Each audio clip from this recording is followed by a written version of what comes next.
Hi, good evening and welcome to the University of Lincoln Open Day. You're in the right place if you're here for the Open Day.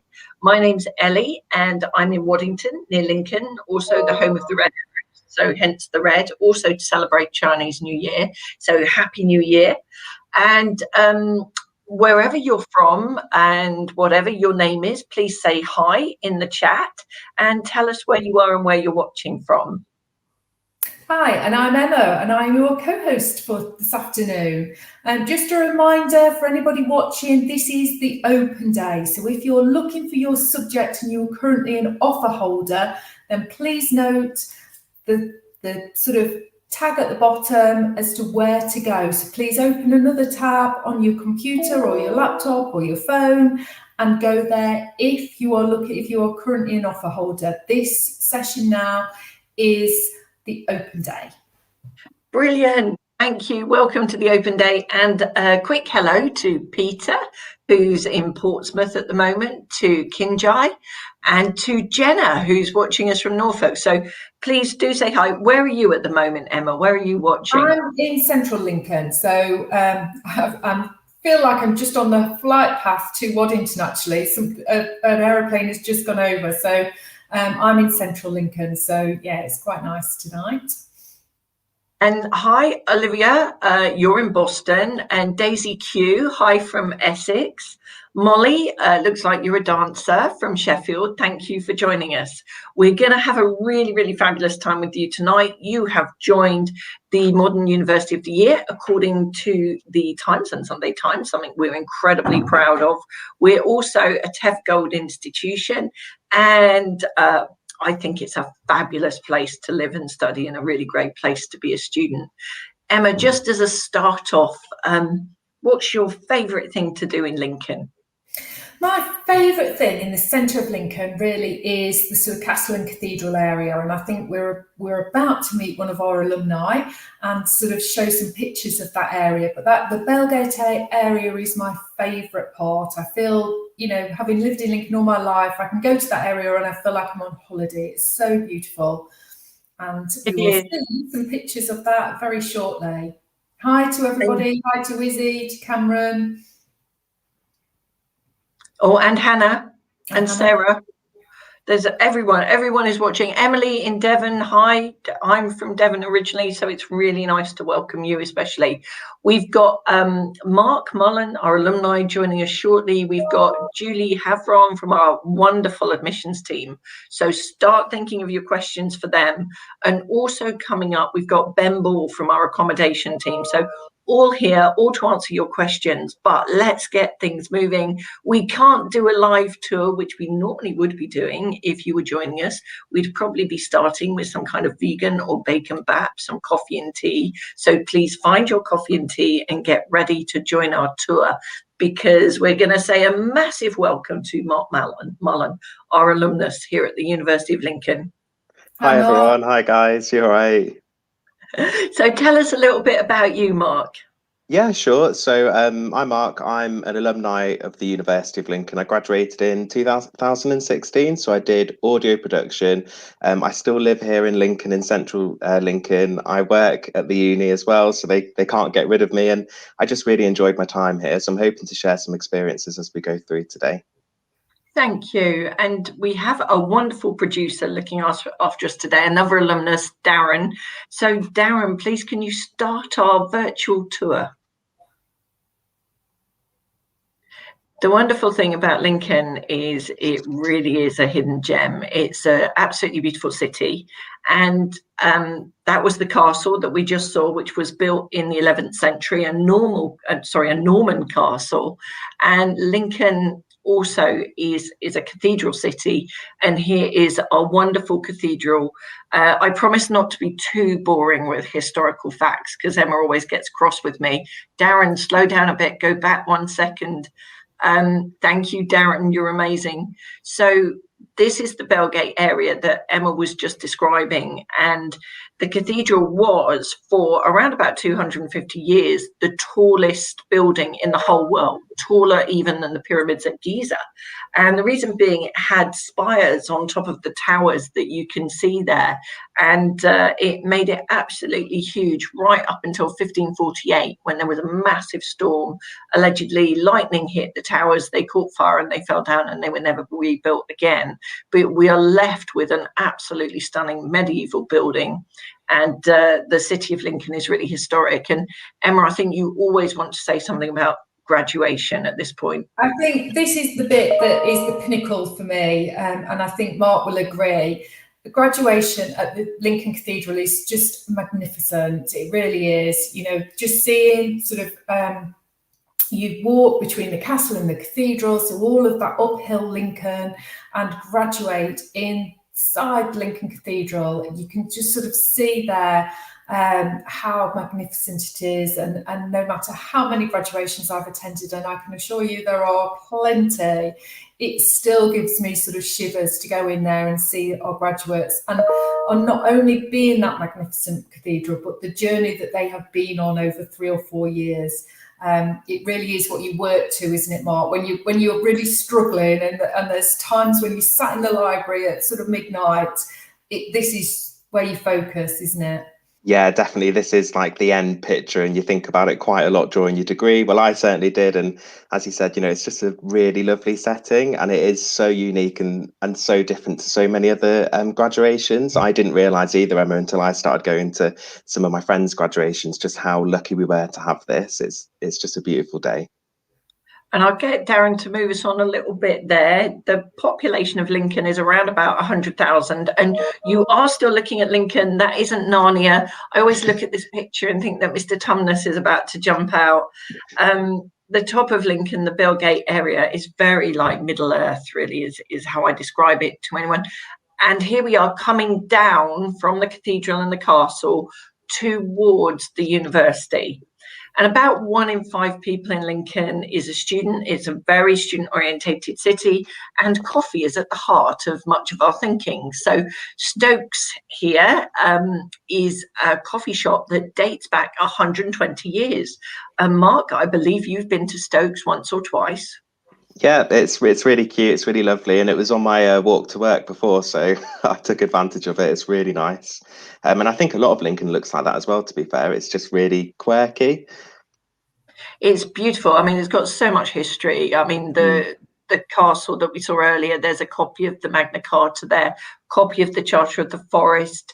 Lincoln, if you go down the side of Stokes coffee shop there, down by the Glory Hole, you come out onto the Brayford, and you can see now that Lincoln is a city of 2 parts. It's a thriving sort of student, I'm trying to think of the correct word, but I was going to say Adventureland, but that's probably not a good description. Mark, take over with the description. So I describe it as a very student-led city. So, I mean, students are, you know, in usual times everywhere anyway, even if you're uphill or downhill, but it's just so, it is a lot more modern around the university. So where that picture's taken is from our campus. So you've got that right on your doorstep. So you can see the Odeon Cinema, the bars, the restaurants. So you've got just so much around. And I'll say it again, it's a very student-led area as well. So it's got a nice atmosphere to it.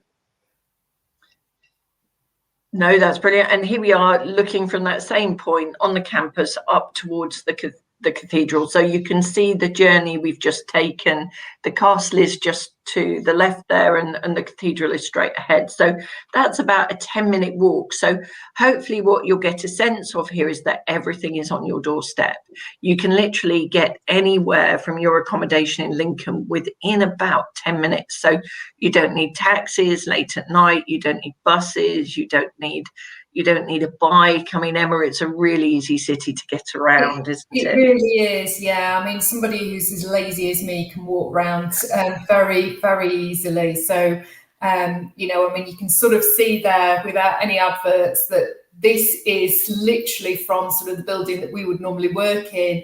And you can see sort of the back there of the back of Primark, there's sort of M&S at the side there. You know, the bars, the restaurants, as Mark has said, it literally is a a city of two parts and all within walking distance without question. And here we're coming onto campus, and Mark, the library is such an important part of the campus, isn't it? Yeah, definitely. I didn't realise how much I'd need the library until I came to uni. It's a really great library as well. It's open usually, 24/7. You've got the quiet floor upstairs as well. And I think, like, in terms of print and electronic books, you've got like over 400,000 resources there alone. So you've got everything that you need for your studies. But it was basically my best friend, especially in third year. I'm not going to lie.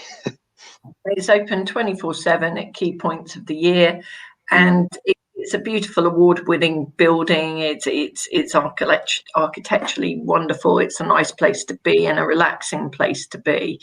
There's lots of spaces to study as well as to actually pull out books and have a good look. And there's also lots of online resources as well, aren't there, Mark? Yeah, loads of online resources, and I think they've got a special sort of hotspot on the Wi-Fi. So when you're in the library, you're automatically logged into a lot of journals online as well. So it's quite useful.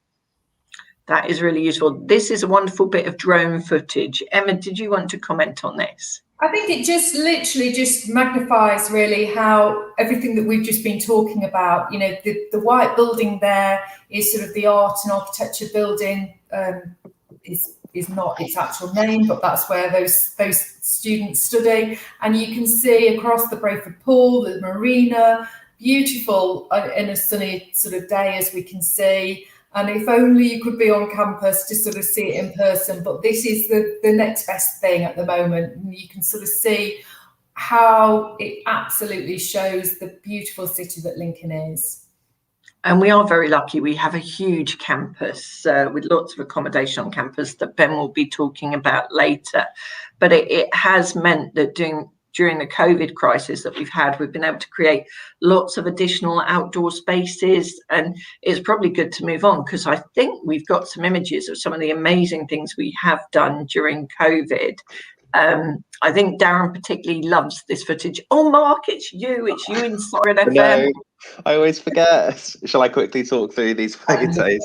Yeah. So I've picked a few photos to show you guys quickly. So this is a photo from when I finished my first project at uni. So it was a radio project. So I did audio production. I majored in radio. You can see all of the equipment there. We basically had to produce and run a radio show and then hand it in for an assessment. But I was really happy. But I still think that photo is really embarrassing.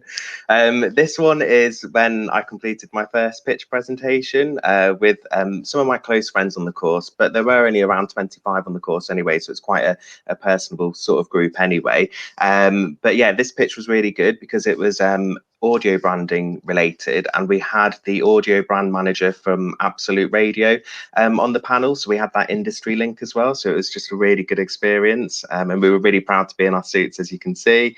And then moving on to this one, so this is more of a social one. So obviously there's me on the right there, but next to me is Will in the blue top. So all of these, well, most of these guys did media production, so they've done some really good things since their degree. So Will has worked on like The Circle, Love Island, and then if you move to the left, Joss in that turkey hat, he works for a company that records the audio for Audible. So at the other weekend, he worked with Stacey Solomon. So I looked at it on his story and I was checking out and I thought, oh, that's Joss's studio. He recorded Philip Schofield's audiobook as well, which has had a lot of publicity lately. And he's even been mentioned in Philip Schofield's interviews, which is cool. They're friends on Snapchat. I'm pretty jealous. And then Laura on the far left, she has worked on one of the Star Wars films lately.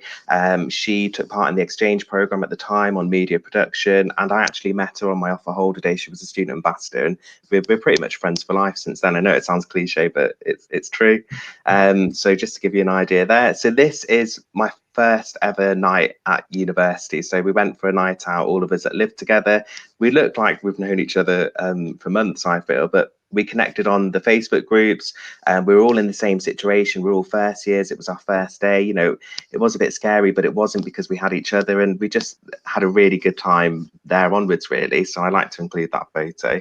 And then really quickly, the last photo. So this is the first Christmas at uni. So just to let you guys know, Christmas comes early when you're at university.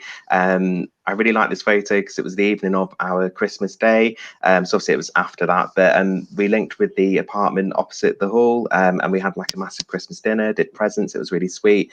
And the next day I went to Amsterdam. I travelled there on my own to see my friend that was doing Erasmus, which I like to mention as well because it was an opportunity that, you know, I wouldn't have had if I didn't go to uni, and I hadn't, you know, left the country before, so it was my first time, so I felt like I sort of gained that confidence to do it from moving to uni, if that makes sense. But yeah, that's a really quick tour, but just to give you a little insight into some of my experiences. Thank you so much, Mark, for being so open and sharing so much. I will just mention Friends for Life. If anyone's watching, you can join Friends for Life. I don't know if you can explain a little bit about that, Emma. Yeah, I can. So Friends for Life is something that we've introduced over the last few years for anybody that's starting to think about joining the University of Lincoln. We know it's a massive decision, and even more so this year than ever before. But what we want is that actually we have topics each week. Thank you, Darren, for that. That's exactly where you need to go to join. But you can join and find out what sort of other applicants and offer holders have in common. It could be a sort of film series, could be sports, could be absolutely anything, could be where you're going to live. And all of those things, and lots of people, like Mark sort of said, is, you know, you can become friends before you even arrive. And that's the beauty of it. And it just alleviates all of the scariness of joining university. So it's really good recommendation to get on that link and join Friends. And this is a pre-COVID picture of Quack. So we have the Engine Shed, which is the largest venue in Lincolnshire, and I think it's Wednesday night is Quack night, and it tends to be a really big night out. I've just noticed we've got our first question, which is from Mahod, and it's how's Brexit affected the uni? So thanks so much for asking a question. It's really good. And I'm going to say hi to Bill. You're one of our University of Lincoln alumni. Really good to have you joining us, and please feel free to join in answering any of the questions that we get as they come up. We really appreciate your help with that. Brexit so far, oh, sorry, I have to mention because Darren's moving us forward. So this is an event that's been going on prior to the current lockdown. During social distancing, we used a lot of the Engine Shed and the outdoor space to create amazing activities. So this was a UV golf activity that we put on. And Darren, I know if you move on, I think we did a quiz. This was the quiz we did. So this was socially distanced within the Engine Shed. And we're really lucky that it's such a huge venue. So freshers, we went ahead. We had comedians booked, and it was one of the Russells. I always forget which Russell. Russell Kane. The Russell, one of the Russell comedians, and we did I think it was 2 shows, so we could fit everyone in and everyone got to come but socially distanced. And this was a cinema night that we did outdoors, and we had teepees as well, so there was lots and lots and lots going on. Gareth, I'm really delighted you're saying you're coming back for the second time to Lincoln. We can't wait to welcome you. We've grown. We've become Modern University of the Year, which we're really proud of. So please do come and say hi when you come back. This is one of our outdoor food fairs that we put on. These are fabulous, especially for me and Emma, who love to have a little wander around and find some grub. And there's always something interesting going on. And then these are some of our venues. Mark, I'll let you talk through the venues if that's okay. Yeah, sure. Oh, sorry. Sorry, Mark. Can we just answer Ashley? Ask your questions here, Ashley. Just type in just as you have any questions you have. So anybody, this is where you need to ask your questions. Sorry, Mark. Go for it. No, it's all right. Thank you. Yeah, so I think that's the back of the Swan pub, which is obviously on campus. So it's our student pub. I think it's an award-winning pub as well. It's really nice. There's obviously, you can get food there, drinks, you can play pool with your mates. It's just a really nice social space. And I don't know whether we've got another photo Yeah, there we go, of Towers. I keep going to call it the old name. So this is your Students' Union bar. So they do, you know, usually loads of fun things here. You can get a drink, you can, again, get a meal with your friends. It's just a really nice social space. It's quite a big area as well on campus. But yeah, I'm trying to think what to say, really, because I just used to go there and get a drink. So, but yeah, it's just the LPAC, I think it is, isn't it? Yeah, this is the Dance Society, who are fabulous. They're absolutely amazing. Often when we do our open days, they come along and do a performance for us, and they are so good. And anyone with an interest in dance or any of our societies, it's a great opportunity to get involved. There's around about 150 different clubs and societies at uni that you can join, and there's the opportunity during Freshers Week to actually get involved and take part and join all of these activities. So this is the cheerleaders who I think were winners of what's it called, the Bucks cheerleading event. I think in this particular year they were really amazing. Now, there's a good question here for you, Mark, from Becky Hall. As a late student looking to start uni, what's it like for mature students in halls? Yeah, of course. So I joined from an access course. So I was technically mature. I think I was 23 when I joined university. I lived in the halls on campus for all first years. So most of those, you know, they were younger, but I did see, you know, people of different ages on my course. But it was fine. As you saw in that photo in the picture tour, you know, we all got on. I didn't struggle at all. I didn't find it an issue being a mature student, really. So no, it was absolutely fine, and there was different ages on campus, as I said, so you didn't feel like you were a minority, if that makes sense. And I'm going to pick up Noah's question. So Noah's from France and wants to know if you can apply because of COVID and Brexit, or is there a problem with you being from France? And the answer is there is definitely no problem. Lincoln was actually voted the friendliest city in the UK not that long ago by the Eden Project lunch project. And I have to say, I moved to Lincoln from London 10 years ago, and it really is the friendliest place in the world. You literally walk up the street and everybody wants to help you and support you, and it's a fabulous place to come to. I mean, I came to Lincoln and have just been blown away by how kind and lovely everyone here is. Emma, you're from Lincoln. What's your experience?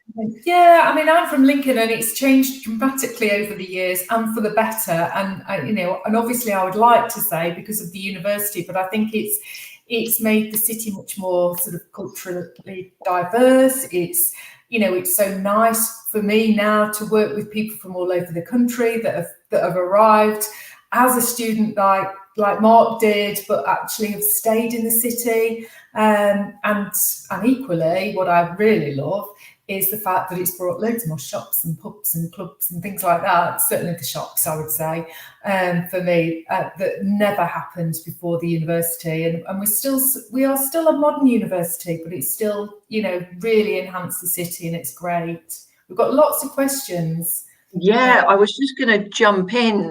One of my favourite questions is from Ashley. How far away is the train station from the campus, Emma? I would say a very good estimate is sort of 5-minute walk. You know, it literally is that close. And it's literally, you know, you literally cross one road and you are almost on the university campus. So, you know, but what is lovely to see is sort of students going back home at weekends to their families, just with their little sort of bags and suitcases, and just travelling on public transport on the train. It is so easy to do that, and so it's a real asset. Nobody does anything but walk. I'm going to agree with Maud that 23 is not a mature age, and I'm going to say that 51 is actually quite young, but sorry if that terrifies everyone. Now, there was another really good question. Someone was asking about which is the best halls. So, Mark, which is the best halls? Oh gosh, I feel like Ben would be better at that. But I only lived in one. Obviously, I lived in Lincoln Courts on campus, so it's in the student village. I really enjoyed it. But my other favourite one for me, I hope I'm allowed to say this, would be the one on the Brayford waterfront above Nando's. I've forgotten what it's called. I can't believe it.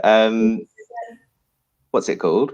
Brayford Keys, is it? That's it. Yeah, Brayford Keys. That was my favourite one out of all the ones that I went into when I was seeing friends at uni. I'd say that was my favourite one. I was jealous of All that one. halls are equally good. I Yeah, think they we can are say. all equally good. Yes. And the exciting bit of exclusive that we are going to get today for our viewers is the fact that we are going in to see our very newest accommodation, which is going to be called St Mark's.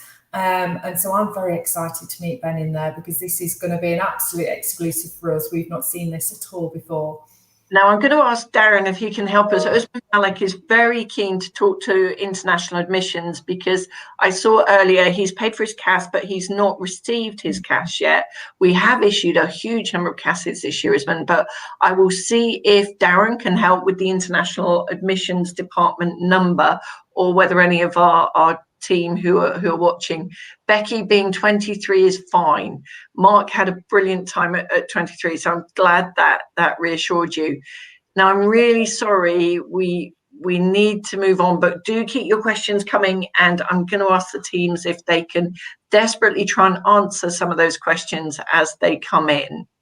Is that okay? That is perfect. Thank you, Mark. Thanks, guys. Good luck, everyone. Thank you. See you later, Mark. Take care. And it's time to welcome Julie. Julie Havron, are you there? There are so many questions. Hello, welcome. Good evening, everybody. How are you? I'm well, thank you very much. It was nice seeing the virtual tour of campus. It feels like ages since I've been there. It was lovely to see it. It is a fantastic place to be, and I have to say our admissions team are one of the most amazing admissions team in the world, as far as I'm concerned. When my stepson came, he would have been lost without you guys. You were just brilliant, so thank you. And tell us a bit about what you do, Julie, and then we'll start answering some questions. Okay, well, the admissions team, as you can imagine from our name, we look after your applications to all the programs within the university. We do have a specialist international team, so I know that we've had a couple of questions specifically around international. But in general, any of our admissions teams should be able to help you answer any questions about the entry requirements, how to apply, when to apply, and offer you advice about any questions you might have about the process. And if there's any questions today, I'm happy to have a look, see if we can help anybody. I can see already we've had a question from Jenna, keen to ask if she can switch her program of study, which I think from the information we should be able to do that. And that's something, if you email into admissions at Lincoln, the team can arrange that for you. There's also a question from Ashley Wooldridge, which I think was one you wanted to raise, Emma. He says, I'm studying an Access 2HE course in medicine. What happens if I don't achieve the grades? Okay. Yeah. So with everything that's happened with the COVID pandemic recently, we understand that people have been affected in many ways over the course of their studies. And we appreciate that, and have taken a what we'd like to call a flexible approach to reviewing your applications when it comes to confirming your results. And if you are 16 points below your original entry requirement, we would still like to consider you and offer you a place at the university, and likewise against your predicted grades at the time. And of course, if that doesn't quite help you attain your place in the course that you wanted, we have options as well that we can offer as consideration for alternatives. So we offer things like Cert HE programs, foundation years, that we can consider for you. And alternatively, if you've applied for something and there is a similar course within that framework, we will make that option open to you as well.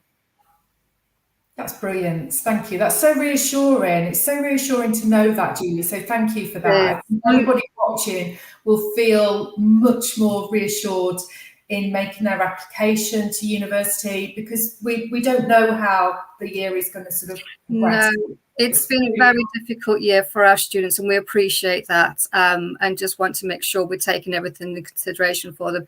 But we know that students, regardless of our pandemic, worry about their results all the time, and it is very stressful. And we know that you perform better than you ever expected. And all we can do is reassure you that we will always do everything we can to make sure we offer you a place with us. So, Julie, before we take some more sort of questions, because there are some, can you just reinforce that we are still open for applications and we can still apply, and just give an overview of sort of what people watching today should consider before making their application to Lincoln? Yes, absolutely. So concentrating on particularly undergraduate applications at the moment, UCAS have what they call a deadline for the 29th of January, which has recently passed. And I know that might have raised a lot of questions about still being able to apply. Please be assured that is what UCAS call an equal consideration deadline, so that if there are limited places, a university can close a programme, but we ensure that we have equal consideration to all applications before that date. We are still open for all our programmes, undergraduate programmes and postgraduate at this time past that date. So please do feel free to continue to submit your applications, and we will process them as soon as we can. With postgraduates, we have no deadlines linked to UCAS, and we will process applications as close to our enrolment date as possible. Bearing in mind, we just need time to process. Particularly for international, there will be CAS deadlines, which are separate. That's fabulous. Shall we take a couple of questions, Ellie, do you think? That sounds brilliant, Emma. I know we've got one, and I can't see it now because there's been so many questions, but we had one from Eve about paramedic science. So if you can help us with that one, Darren, so that I can find. Oh, thank you very much. How long after interviews for paramedic science will we hear back? Now, I know that's a sort of big question, but just a nice guideline would be helpful, I think, for everybody watching. Well, for paramedic and in general for all our nursing programs, it does take a little bit longer. As we've mentioned, we've had the equal consideration deadline. So we try to process all our interviews in order to help make those decisions. So we are feeding back to students as quickly as possible. As soon as you've had your interview, we aim to respond from the school's decisions within a week of that information being passed to us. For every other program where there is no interview, again, we turn those around as soon as we can. That's brilliant. Can I just flag, Peter's asked a question twice, Emma, and you'll know the answer to this. He said, Peter Bamidelli says, please, I'm interested in studying biotechnology MSc, but I didn't see it on the list of courses for the virtual open day. Right, Peter, well, you need to go on to what it is. It is a program. Biomedical Biotechnology is a program for the postgraduate sort of study. So if you are sort of an undergraduate and you've not got an undergraduate course already, then you need to be looking at a relevant sort of subject area. The MSc will be one that is post your undergraduate, if that makes sense. So maybe life sciences or biology. Yeah, so have a look on the College of Science and Life Sciences, anything that's related to sort of biology, and there is a whole host of biology type related courses. One of those questions we had already about the move from biology to biomedical science. So have a look and see if there is something on there, but please don't panic and let us guide you if you're not quite sure. We have a group of experts that are not necessarily answering all of these questions here, but they are working, beavering away in the background till 7 o'clock tonight, answering any questions. So Peter, please don't panic. We will help and guide you. And we've got two similar questions, one from Hannah Williams and one for Savannah. I hope I said that right, Savannah. And Savannah says, are extracurricular UCAS points taken into account if they don't directly relate to the chosen degree course, such as music? And Hannah asks a similar question, would an EPQ relevant to the subject I'm looking at be taken into consideration? So Julie, do you want to answer those ones? Absolutely, yes. So the extracurricular studies, such as your grade 8 music, does have UCAS points. So it will be included into your overall tariff score. But unless it's a music-related or arts related program, we can't include it for entry directly into the program. So they will be added to, say, 3A level points to include into your total TARA score, but not directly, if that makes sense to everybody. The EPQ, which for those maybe perhaps unfamiliar, is the extended project qualification. It's a great little qualification. It kind of really helps you prepare for those essays and dissertations in the future that you'll come across. They are, again, valuable qualifications, and they have UCAS tariff points and will, again, be included towards your overall tariff score. Thank you. And Bislama to Sarah, thank you very much for joining us. So hopefully that answered your question as well. So your Arabic A level will contribute to your UCAS points. Now, Ella's asking, Emma, this is one for you, I think. Are there any subject-specific talks today? Yes, thank you, Ella, for that question, because that has given us a prompt. Yes, there are. There's some subject talks that are happening. And if you go on to, and I'm going to ask Darren to probably, thank you, Darren, as like magic, he has put the link there. So open another tab and have a look at there. Have a look on there, and there is a mixture of pre-record subject talks and some live subject talks today. So depending on what subject you're interested in, Ella, yes, there is definitely more information to come. Also, there are, as I said, people that can answer questions around the subject area, and very importantly, lots of students, so our current students on Unibuddy that are there with a whole font of knowledge. So if you're interested in a particular subject and you want a student's view, then please go and chat to them, because that's what we're missing on a physical open day, because you would just naturally chat to a student, but they are still there. So please just ask them the questions. And Olivia is asking a question which you can probably answer, Julie. I was wondering whether the university has support available for students with underlying mental health issues or disabilities. Yes, we have a fantastic wellbeing team available on campus. I have to say their dedication to our students is outstanding. They really are a fantastic team.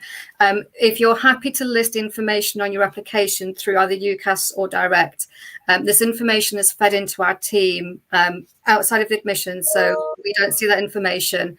And they do then contact you to receive if you would like any assistance and how you would like to be involved. And again, if this isn't something you do at application stage, you're more than welcome to contact the wellbeing student team as soon as you enroll and let them know what level of support that you would need or would like from them. And there's also the amazing WOW Summer School, yes, isn't there? Mm-hmm. I don't know if you want to mention that, Julie, or Emma, if you want to say a few words about it. It's just sort of a transition really to university. So, for those that finds it quite a struggle, and well, that sounds wrong, but if the transition is going to be sort of quite overwhelming, then they offer I think it's a 2-night on campus, and we managed to deliver it. Normally it's in July. Last year we managed to deliver it in September because the restrictions were such that we managed to deliver it on campus, which was amazing and an incredible achievement by the team. And it just involves everything. And it just is that general sort of introduction to university in a safe environment, and it makes the campus familiar. It makes everything familiar for the university and helps with that. And it's such an amazing WOW week. It really is. It really is. And as Julie said, there's such a fantastic team. Oh, they are. And it's been really important this year because lots of people have found it difficult because of COVID. It's been a challenging year. And I think the most important thing, if you're thinking about coming to university this autumn and you're going to join us, which will be brilliant, then make friends before you come. So the Friends for Life initiative that Mark was talking about earlier, so you can know people before you come. And before you come, there's a few things I'd say you really need to do. One is learn to cook a few really basic foods, so like whether that be an omelette or a spag bol, but please learn to cook something. Julie, what would your advice to anyone who's thinking about coming this autumn? What would you suggest they start doing now to prepare? In terms of coming away from home from the first time, one huge hint I could offer our UCAS applicants particularly is to add your nominated contact on your application. So many times we've found applicants very nervous about going on the phone to us, just getting in touch and asking the right questions. And parents want to get involved and help you out, and they can't do that unless you have listed a nominated contact, because it's a confidential application. We can't discuss your personal details without your permission. So if you want that helping hand from your parents before you transition away from home, make sure you list them as nominated contact and take every piece of advice they can offer you about food and safety, and bring a first aid kit and plenty of paracetamol for those nights after quack. Very good thinking. That seems a really good place to end it. Julie, thank you so much for spending time with us tonight. It's been really good. Thank you. And we'll say good night. Thanks for coming. And I think we're moving on, aren't we, Emma? We are, and I think we can pick up almost with Nicole. I know you've got a question, but we're going to move on to Ben now. And Ben is in our brand new accommodation. Hi, Ben. Hello, we've made it. It's fabulous. Where are you? I am in our new Signet Wharf student village. St. Mark's Student Village. Not Signet Wharf at all. That's what it used to be. So in St. Mark's, we eventually. That's a bit confusing. Sorry, we're in St. Mark's. Hooray!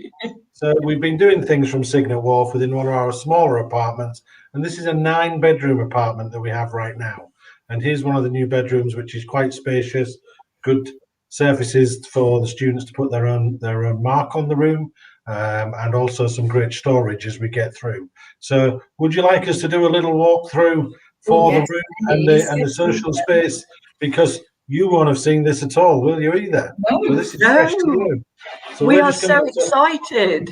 Important for me to say that while the colleagues that are helping me with moving the camera and being in here it's big enough in here for us to be socially distanced, and they have face coverings, etc., to make sure that we're absolutely compliant. So there's no risk to us. But just give us a second while we get ourselves set up. Oh, this is brilliant. So, I haven't seen this. It looks nice. I'm at the end of the room. So Logan's just spinning around to the desk space where I was sat, with the storage space up above. So you've got bookshelves, both top and in the bookshelf. And then if he comes a little bit forward, you'll see the 3/4 bed. Small double is the kind of thing that we would say to everybody. With this great shelving unit behind, that will have lots of items that students will either decorate or store, or useful things, USB sockets at the bed head, under bed storage, all of those kind of things, which is a development on from where we've been. Double wardrobe, top box storage as well. Spin round and we have a quick view of the ensuite room. All of the rooms at St. Mark's, which will be just over 1,200 when it's completed, are ensuite. That's lovely, isn't it?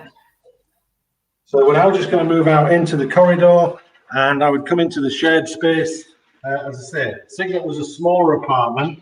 This is for 9 people, and there are 10s and 12s in St. Mark's as well. So space for microwaves, kitchen with double sinks, cookers, fridges, cupboards.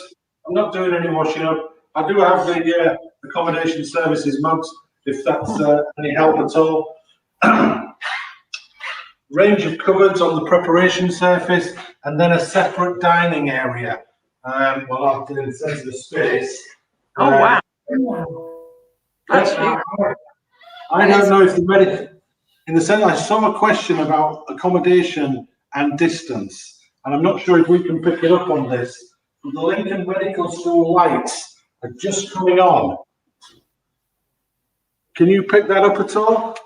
Yeah, we can see. Oh gosh, you're right next door. Oh my goodness. That's stone's throw away. Daisy's asking how many plug sockets are in the bedroom. There are 2 double sockets in the bedroom and 4 USB ports. I love that sofa area. That is amazing, Ben. You think I've done a good job setting it up? Isn't it a good job? I've got a great production team with me. I think it was Amy and Logan, wasn't it? Yes. I come and stand in front so I can talk to you. Have we got any questions at all? Do you want me to do a run through of some of the other accommodations as well? Yeah, you've got 4 minutes, Ben. 4 minutes. Okay, so on campus we've got Lincoln Courts. Our original student village gives us 1,000 students, single study bedrooms. Signet Wharf is also on campus, which is 442 single student bedrooms. Slightly down the campus and next door to the Sarah Swift building is now 179 High Street, 301 single ensuite bedrooms, some studios there as well. Just to the north of the campus, because I am slightly off the university campus, but as you've seen, literally a stone's throw away from the Lincoln Medical School. And just across from the medical school is the Gateway.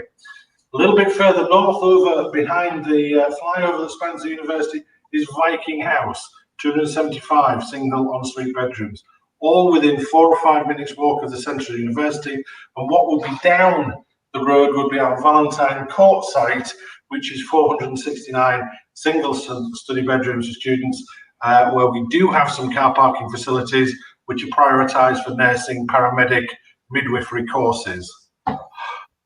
Did that help? And that was brilliant. That was really good. There is a really important question that has come up. Hannah Williams, who keeps asking brilliant questions. Are first years guaranteed accommodation in halls? Yes, first years are guaranteed accommodation in halls of residence. One, if they are coming and through the UCAS process that Julie was describing, by the 3rd of March, they are guaranteed their first choice. Also backing that up, if they apply for the university, make as a firm choice by the 1st of September, they are guaranteed halls of residence style accommodation. And Abby Merriweather says, is it important to stay in accommodation on campus, or is it just personal preference? What benefits does being on campus bring?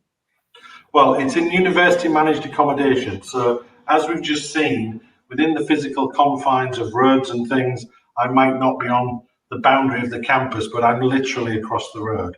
So you bring along a number of other features by living with university managed accommodation, such as our warden service, direct contact with our wellbeing service, 24/7 accommodation team that will be here to deal with repairs and support and activities and incidents, a 24-hour 365 security team that is there again to support all of our students in our accommodation. So there are those kind of benefits of living within a university managed accommodation. That's brilliant. I'm going to ask Emma to quickly say a few words about the parents' talk, just in case anyone wants to go to the parents' talk. Wait there, Ben. Then we can go to Savannah's question, so get ready for that one, Ben. So we are just about to start with the parents' talk. So we have the most amazing Curtis, who is giving the parents' talk tonight. So any parents watching, or if you're watching with your mums and dads, ship them off to go and have a look, and thank you very much, Darren. So if you're watching from YouTube or you're watching from Facebook, then please open another tab, go to www.lincoln.ac.uk/VOD, scroll down to the parents' talk, and that talk is about to start, and you will see Curtis, and that will give all sorts of hints and tips and what to do next, really. But ask Curtis your questions as well, because it is an absolutely live session, as is this, so that you can ask the questions to Curtis. Are we ready to come back to Ben for the final? Yeah, we've got 4 questions, I think, Emma, so let's do it. So Savannah has asked, what does accommodation costs, and which I know is variable, Ben, but I think really the answer is what is included in the rent, and where do they go to find the information, really? On the university website, there will be a link to our accommodation pages, and there will be a thing to the accommodation fees guide, and that will have all of the things on it, the annual fee, the termly fees, that people would need to make. That gives you a range of accommodation charges from just under £4,000 to just a little bit over £8,000. You would have that range of prices to consider there. What do you get? Everything's inclusive effectively. So you've got cookers and fitted kitchens, you've got university Wi-Fi services generally, you've got 24-hour support to all of our buildings, 24-hour security team, a warden's team, fitted bedrooms as you've just seen. So you will need to bring your own domestic items, both catering and personal for your room, but otherwise everything else is included. All utilities are included.